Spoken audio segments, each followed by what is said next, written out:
kembar ya bang, iya kan? Wih, ada yang kembar. Guys, kembali lagi bersama saya Eka Budiansyah dan juga Johnny Rono Mulia dari motorpusonline.com. Assalamualaikum. Waalaikumsalam warahmatullahi wabarakatuh. Aduh, habis ngopi sekarang ngeteh guys. Teh di kawan sekopi. Ini dari tadi saya dan Bang Joni lagi ngebahas tentang ya raportnya untuk apa nih Bang? Bisa dibilang pembalap, bukan pembalap, tapi pabrikan dan juga dan tim ya. Tim. Nah, karena kan kalau gelar itu ada tiga gelar dunia pembalap, konstruktor, dan juga tim. Nah, MotoGP. berarti konstruktor nih. Oke. Kita ngomongin konstruktor atau pabrikan motor lah ya. Betul. Nope.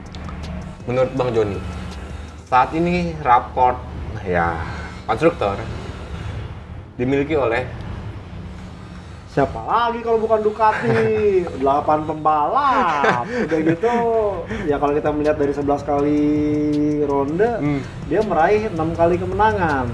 Pecco 3, Enea Bastianini 3. Ini sebenarnya komposisi nih bahwa motor Ducati itu memang motor terbaik. Ya. Cuman ya sayangnya tidak konsisten di satu pembalap atau di satu tim. ya. Dimana 3 kali menang dari Enea Bastianini, 3 di tim pabrikan. Ya. Kemudian di tim pabrikan itu meraih dari hasil pole position, sementara di Enea Bastianini istilahnya tidak berada di pole position. Ya. Nah, sayangnya memang dengan 8 pembalap ini menjadi istilahnya terlalu absurd atau sporadis gitu kemampuan performanya. Berbeda dengan tim yang memang kayak sebut saja Aprilia, Ya. yang satu pabrikan 2 motor ini jelas. Dan itu sebabnya agak sulit untuk menilai konstruktor, memang faktanya Ducati yang menang. Ya. Tapi uniknya di tim ini malah Aprilia Racing. Karena dengan 2 motor ini mereka bisa tampil konsisten, podium, dan bahkan berkali-kali juga 2 pembalapnya bisa mendulang poin. Ya. Jadi ini emang kontradiktif sih antara konstruktor dengan tim. Konstruktor ya Ducati lah dengan menurunkan 8 pembalap, ternyata di tim malah tim yang cuma menurunkan 2 motor. Itu dia. Karena kalau kita bicara konstruktor adalah Ducati, sementara tim itu dipegang oleh Aprilia Racing bersama Alex Espargaro dan juga Maverick Vinales. Betul. Nah, gini Bang, ini menarik nih. Menariknya gini. Untuk di 2023 nanti, Iya. Yamaha ya seolah-olah udah memasang barrier, memasang pagar bahwa nggak ada tim satelit. Betul. Hanya tim pabrikan. Mungkin. Iya. Lin Jarvis berkaca kepada si Aprilia Racing ini kali ini Bang. Sebenarnya malah ke Suzuki. Iya. Nah, karena cuma dengan 2 pembalap ini mereka bisa loh. Iya. Untuk ya mendapatkan gelar konstruktor. Iya. Dan juga bukan bisa mendapatkan ya, tapi gelar double. Ya. Itu. Mungkin nggak seperti itu. Ini salah satu konsideran kenapa Lin Jarvis akhirnya memutuskan untuk running satu tim pabrikan aja dengan 2 motor, karena melihat ya Suzuki yang begitu efektif. Gimana efektif mereka yang istilahnya menjadi pelopor pada saat itu meng-hire seorang test rider dengan aturan baru, Sylvain Guintoli, dan ternyata efeknya cukup bagus. Dan begitu juga dengan Aprilia kan sebenarnya dia masih agak-agak tertatih-tatih untuk bisa mendapatkan tim satelit. Ya. Cuman karena melihat Ducati yang menurunkan istilahnya 6 tim satelit, ini dirasa sebagai bentuk untuk pengembangan baru. Jadi tidak perlu fokus ke test ridernya, tapi bisa mendapatkan feedback langsung dari pembalapnya. Karena Ducati ini memang menjadikan banyak tim ini untuk eksperimen juga, untuk mengembangkan motor produksi massalnya. Nah, ini dilakukan oleh Aprilia. Aprilia ketimbang harus menyewa katakanlah test rider yang berpengalaman atau jam terbang sekarang cukup susah, kenapa nggak menurunkan langsung ke tim satelit? Jadi tugas nanti Aprilia mendapatkan tim satelit ini lebih ke untuk mendapatkan masukan di luar tim pabrikan. Nah, Yamaha sepertinya sebenarnya Yamaha tuh masih tetap pengen ada tim satelit karena ya mereka juga melihat bahwa pengembangan itu tidak bisa hanya istilahnya dilakukan oleh satu tim. Dia coba untuk ke tim satelit, sayangnya nih tim satelitnya kabur untuk mencari kesempatan. Tim satelit lagi belum ada karena dari Dorna sendiri posisi atau tim yang ditinggalkan oleh Suzuki itu inginnya diambil oleh tim pabrikan lagi. Makanya ketimbang ya masa ada dua Yamaha pabrikan kan nggak mungkin, ya sudahlah fokus ke yang ada, memaksimalkan kondisi saat ini. Dan jadi mungkin pembelajaran juga nih, apakah dengan dua motor akan lebih efisien, akan lebih efektif ketimbang harus punya tim satelit. Ini yang mungkin menjadi pelajaran Yamaha tahun depan, hanya akan fokus ke dua motor dengan squad pabrikan antara Fabio Quartararo dan Franco Morbidelli. Oke. Nah, Bang, kalau bicara tentang raport tim, ini kan jomplang nih, cukup jauh nih antara Aprilia dengan ya yang kedua kan Yamaha dan Ducati yang memiliki poin yang sama nih. Betul. Aprilia kenapa bisa ya istilahnya lebih tinggi ketimbang ya Yamaha bersama timnya Monster Energy dan juga Ducati bersama Ducati Lenovo. Kenapa Aprilia bisa lebih tinggi, Bang? Jadi Aprilia hasilnya ini cukup konsisten ya, terlebih setelah Argentina ini menjadi momentum kebangkitan, dan bahkan si Maverick Vinales tandemnya ini juga mulai bisa mengikuti ritme kaptennya Alex Espargaro. Jadi penentuan total atau rapor tim ini berdasarkan dua pembalap. Nah, dua pembalap Aprilia ini selalu finish 15 besar. Apakah Alex Espargaro podium berkali-kali, itu selalu dibantu oleh Vinales yang bisa finish di posisi 15 besar. Nah, berbeda dengan Yamaha. Yamaha hanya mengandalkan Fabio Quartararo, Franco Morbidelli tertatih-tatih, bahkan selalu finish di luar 15 besar.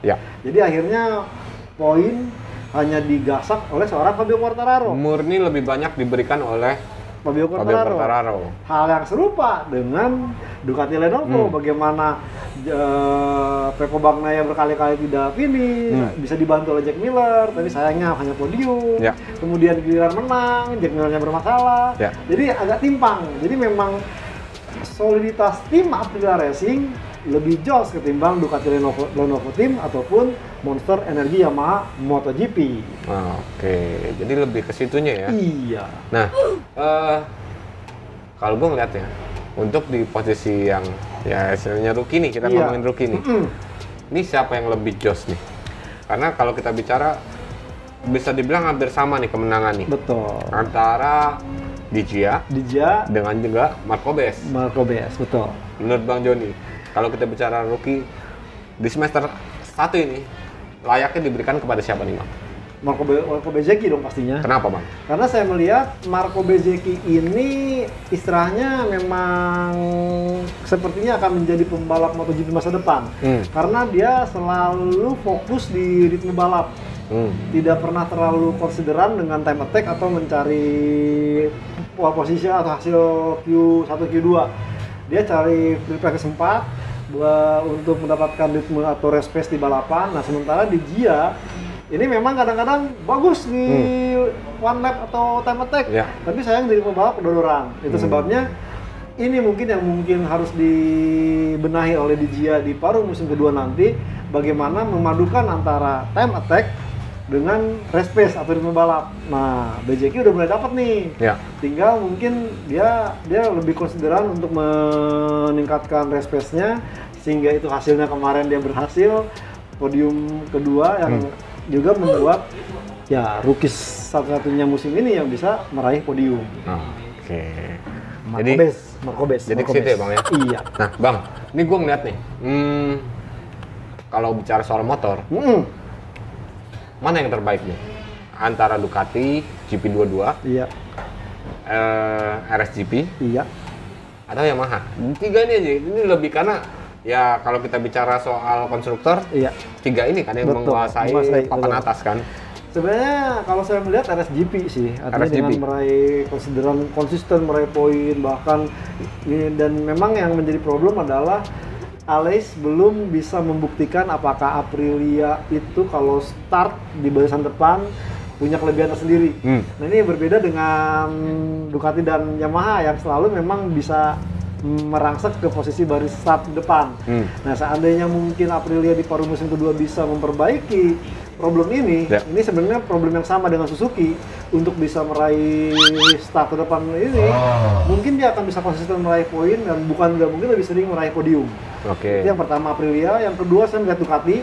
Ducati bagaimana yang awalnya cuman motor tahun lalu yang bagus, ternyata di Ronde Eropa udah mulai ketemu tuh ritmenya, dan sementara Yamaha ya problemnya hanya digaya kalau dipegang oleh Quartararo. Itu karena gue ngelihatnya ini Franco Morbidelli seolah-olah, wah gue nggak tahu maksudnya dia akan terus bertahan bersama Yamaha dengan kondisi seperti ini, atau setelah 2023 dia akan pindah ke tim pabrikan lain, bahkan mungkin yang ngikutin lah temen-temen yang di TR46, gue ke Ducati aja deh udah gitu kan. Nah, kalau menurut lu gimana tuh? Jadi ini agak unik ya. Franco Morbidelli ini berbeda dengan saat 2020 dan 2021. Di sini kondisinya memang dia mengalami istilahnya pergantian yang cukup mencolok. Bagaimana dia harus mengganti crew chiefnya berkali-kali, dari yang awalnya incumbent Ramon Forsada ke Galbusera, ternyata kemudian Galbusera yang sementara pindah ke sekarang Patrick Primer. Nah Patrick Primer ini notabene baru menjadi seorang crew chief di MotoGP, artinya dia juga masih melihat-lihat seperti apa nih peran seorang crew chief, bagaimana nih karakter Morbidelli dengan motornya. Ini yang memang belum begitu sinkron, karena kadang-kadang Morbidelli bisa dapat race pace tapi tidak bisa dapat time attack. Dia bisa bagus menggunakan ban yang sudah aus, tapi dia kerepotan dengan ban baru. Nah ini memang masih perlu dibenahi. Saya rasa ya di paruh musim kedua ini tentu akan ada pertemuan yang cukup intensif bagaimana menyikapi atau menghadapi paruh musim kedua. Setidaknya gila, talenta Morbidelli itu dia luar biasa, malah kayak pembalap kemarin sore gitu. Itu dia, karena kalau kita ngelihat ya ini bukan pembalap kaleng-kaleng. Morbidelli runner up di 2020. Di 2021 ya kurang lebih bermain di 5 besar gitu kan. Sementara pindah ke 2022 ya udah kayak ayam kehilangan induk nih. Betul. Kemarin bahkan gue sempet, wah akhirnya Franco Morbidelli balik nih, karena di sesi FP1, FP2 kenceng nih gitu kan. Pas di setelah practice 3-4 quit kualifikasi, race down. Ada apa? Race lagi kan? Iya. Aduh. Nih ya Yamaha harus mulai bisa bangkit, terutama untuk menangani problem di Franco Morbidelli ini. Ini sayang loh sebenarnya, Yamaha punya pembalap bagus, tapi seolah-olah ya balik lagi kayak motor Yamaha cuma bagus dipegang oleh Quartararo, motor Honda cuma bisa bagus dipegang oleh Marc Marquez. Betul. Beda dengan Aprilia yang kayak seolah-olah ya sekarang nih nggak cuma bagus dipegang oleh Espargaro, tapi finalnya sudah mulai menunjukkan tajinya gitu kan. Nah Ducati justru lebih merata dengan ya istilahnya 3 kemenangan dimiliki oleh Bagnaia dan juga 3 kemenangan dimiliki oleh Bastianini. Jadi seolah-olah Ducati lebih merata gitu kan. Kalau gue ngeliatnya emang Ducati yang apa ya, bisa dibilang menunjukkan perkembangan signifikan menjelang paruh musim kedua. Setelah itu baru Aprilia. Siap. Gitu. Oke bang. Siap. Guys, nah menurut teman-teman gimana nih? Ayo nggak bang? Jangan-jangan teman-teman punya pandangan yang berbeda bahwa enggak dong. Menurut gua ini justru Yamaha yang bagus karena Quartararo berada di puncak klasemen, gitu kan. Sementara Ducati enggak lah. Buktinya keteteran, walaupun dengan 8 pembalap. Betul. Sementara Aprilia juga kayak begitu kan. Wah, justru Aprilia yang bagus nih. Cuma 2 pembalap tapi bisa bersaing dengan Fabio Quartararo gitu. Walaupun baru cuma 1 kemenangan. Gitu dia. Tapi bolehlah teman-teman kasih kami masukan, input, kasih kami saran, input. Kayak inian apa ada apa namanya database gitu. Ya, survei. Perlu di survei gitu, di-input gitu kan. Aduh. Karena ya bagaimanapun, lagi-lagi saya ingetin nih, channelnya Autores ini ya dari kita dan juga untuk kita. Jadi untuk kita semua. Untuk teman-teman juga. Betul. Ya saya ngerasa bahwa ya ini sebenarnya channel teman-teman juga gitu loh. Ya nggak Bang? Setuju. Itu dia guys. Jadi sampai ketemu dengan ya video-video selanjutnya nih Ya. yang akan mengisi tentang ya libur paruh musim nih. Siap. Kalau pembalap liburan summer, Iya, ngapain sih? Ngapain sih? Ngapain sih? ya rata-rata mereka pada berjemur sih. Oh, pada jemur. Main di pantai ya nggak? Kalau penasaran ikutin terus. Beda sama ya liburan nanti akhir Ya, tahun, akhir winter. tahun, betul. Rata-rata main ski. Pasti main ski. Siap, Itu siap, dia. siap, siap. Teman-teman liburan kemana nih? Ya, Ngurusin. tulis di kolom komentar Ngurusin lah. di PDB, injir. Belum tentu punya anak semua. Emangnya abang. Itu dia. Kan PDB-nya bisa TK, bisa SD. Oh iya. Kan semua. Tapi kan belum tentu semua. Oh iya. Rata-rata kalau gue melihat ya, Mhm. ya teman-teman kita nih, pemirsanya Autores nih, itu masih rata-rata muda loh bang. Oh. Berondong. Itu lah. Jadi nggak mungkin, belum tentu cuma ngurusin PDB. PDB ya. Gue doang berarti ya. Kasihan deh gua. Oke, saya Kabudiansyah dari Autores ID dan juga gridauto.com. Mohon pamit guys. Saya Jojo Mulia dari motor.orang.com. Turut pamit. Assalamualaikum. Waalaikumsalam warahmatullahi wabarakatuh.